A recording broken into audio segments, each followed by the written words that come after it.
সারদা কাণ্ডে 3 মামলার স্বস্তি সুদীপ্ত এবং দেবযানীর রাজ্যের তরফে প্রথম 3 মামলায় জামিন মঞ্জুর হয়েছে। 3 মামলায় জামিন হলেও জেল মুক্তি নয় সুদীপ্ত সেনের।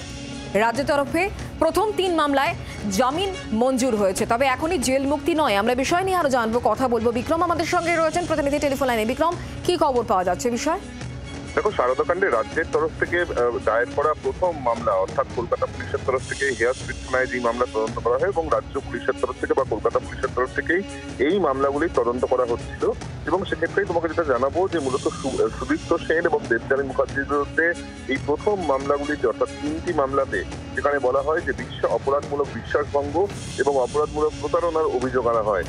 দীর্ঘ ট্রায়ালের পর, অর্থাৎ বিচার প্রক্রিয়া শেষ হওয়ার পর আজকে আদালতের তরফ থেকে রায়দান করা হয়, যেখানে সুদীপ্ত সেন এবং দেবযানী মুখোপাধ্যায়কে এই মামলা থেকে, এই 3টি মামলা থেকে বেকসুর খালাস করা হয়। এবং যেটা আদালতের তরফ থেকে জানানো হয়, মূলত 53 জন মোট সাক্ষী ছিল, সাক্ষীর নাম তালিকা দেওয়া হয়েছিল রাজ্যের তরফ থেকে বা রাজ্য সরকারের আইনজীবীর তরফ থেকে।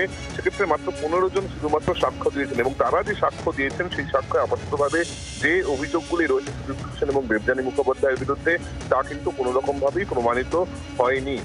এক্ষেত্রে দাঁড়িয়ে সেই কারণেই আদালতের তরফ থেকে দুজনকেই, সুদীপ্ত সেন এবং দেবযানী মুখোপাধ্যায়কে বেকসুর খালাস দেওয়া হয়েছে। যদিও এই রাজ্য পুলিশের তদন্তের মামলায় এই বেকসুর খালাস হলেও এখনো কিন্তু জেলমুক্ত হচ্ছে না সারদার কর্ণধার সুদীপ্ত সেন বা দেবযানী মুখোপাধ্যায়, কারণ সিবিআই যে মামলা, অর্থাৎ স্পেশাল ইনভেস্টিগেশন টিম রয়েছে, সেই মামলায় তারা এখনো পর্যন্ত জেল কাস্টডিতেই থাকবেন।